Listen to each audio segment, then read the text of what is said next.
July 4th, 1187. The sun has not even fully risen, and already the temperature is unbearable.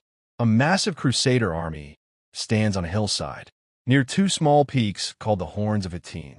20,000 men, the largest force the Crusader kingdom has ever assembled. They have not had water in over a day, and Saladin has made sure they never will. To understand this trap, you have to go back 3 days. Saladin had been waiting for this moment. For years, he knew something every good general knows. You do not have to be stronger than your enemy. You just have to make your enemy. Fight on your terms. The Crusader kingdom had a fortress city under siege, Tiberias. Saladin attacked it deliberately. He knew the Crusader king, Guy of Lusignan, would have to respond. Tiberias sat near a lake, plenty of water, a safe path to march. But Saladin did not want them taking the safe path. Inside the Crusader camp, there was a fierce argument. One commander, Raymond of Tripoli, knew this land better than anyone. He warned the king, do not march across the open plateau. There is no water along that route. It is exactly what Saladin wants. But another commander, Raynald of Chatillon, pushed for immediate action. Honor demanded they save Tiberias quickly. The king listened to the wrong voice. The army began marching directly into Saladin's trap. Saladin's forces had been preparing for exactly this mistake. Every well along the route had been blocked or poisoned. Every water source for miles made completely unusable. Saladin's own forces had unlimited access to the freshwater lake nearby. The Crusaders had nothing. By the end of the first day, the army was already suffering. Men and horses without water, under desert sun for hours. Saladin's cavalry circled them constantly, never engaging directly, just watching, waiting, letting that night the Crusader army camped on a dry, rocky plateau. No water anywhere near them. Saladin's forces surrounded the area completely. And this is where the real weapon came into play. Saladin's engineers had prepared something specifically for this moment. Mangonels, large catapult-style weapons, loaded not with stones, but with naphtha, a flammable oil mixture used in medieval warfare.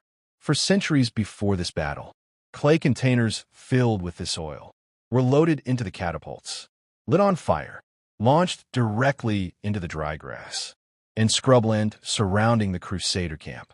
The desert vegetation around them caught fire almost instantly. Flames spread rapidly through dry brush. Thick black smoke began rolling toward the exhausted Crusader army. Men who were already dying of thirst now had to breathe through smoke that burned their lungs.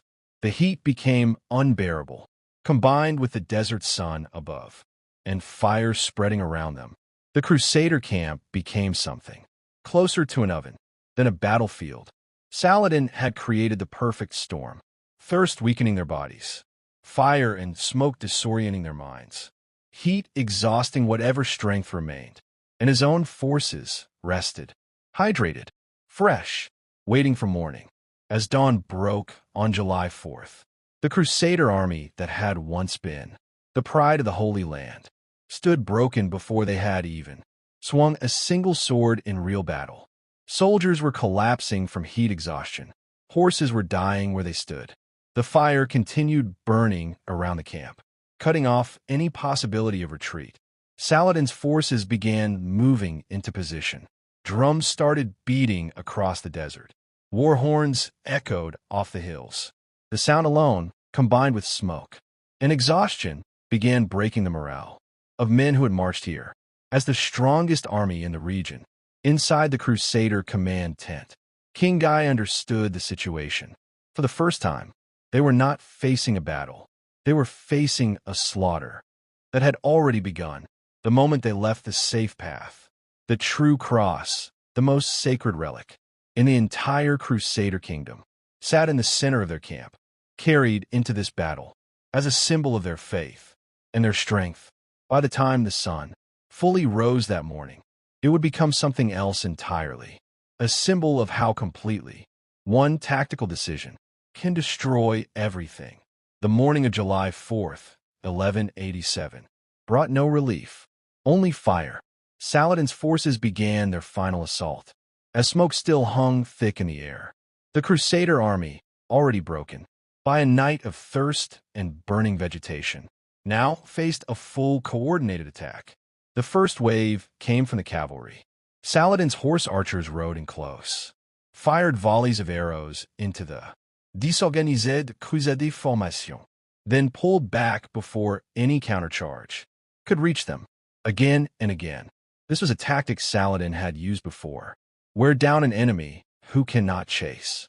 And this Crusader army, exhausted, thirsty, choking on smoke, could barely stand, let alone chase. Mounted archers across open ground, King Guy ordered his infantry to attempt a breakthrough toward the Lake of Tiberias. Water was the only thing that mattered now. Survival depended on reaching it. But Saladin had anticipated this exact move. His forces had positioned themselves between the Crusader army and any path to water. Every attempt to break through was met with disciplined resistance. The infantry pushed forward, again and again, each time driven back by arrows, spears, and the sheer exhaustion in their own bodies. Some knights, desperate and dying of thirst, broke formation entirely and charged directly into Saladin's lines, not as a tactical decision, but as a final act of desperation. These charges were brave. They were also hopeless. Saladin's fresh, hydrated forces absorbed each charge and destroyed it. The Crusader formation, once one of the most feared fighting forces in the medieval world, was disintegrating peace. Saladin viewed these military orders as the most dangerous and fanatical fighting forces in the Crusader kingdom. Nearly 200 captured knights from these orders were executed in the days following the battle, a decision Saladin made, not out of cruelty, but out of calculated military strategy. These were warriors who would never stop fighting, never be ransomed back into peaceful surrender. Removing them permanently removed a future threat. The Battle of Hattin was not just a defeat, it was the complete destruction of the Crusader kingdom's military power. The army that had defended the Holy Land for 88 years no longer existed. Cities across the kingdom, left without soldiers to defend them, began falling one by one. In the weeks that followed, 3 months later, Saladin stood before the gates of Jerusalem itself, the city that had taken Crusaders years of brutal warfare to capture in 1099, fell to Saladin in less than 2 weeks. The fire that burned through the desert grass on that July night had done more than destroy an army. It had ended an era,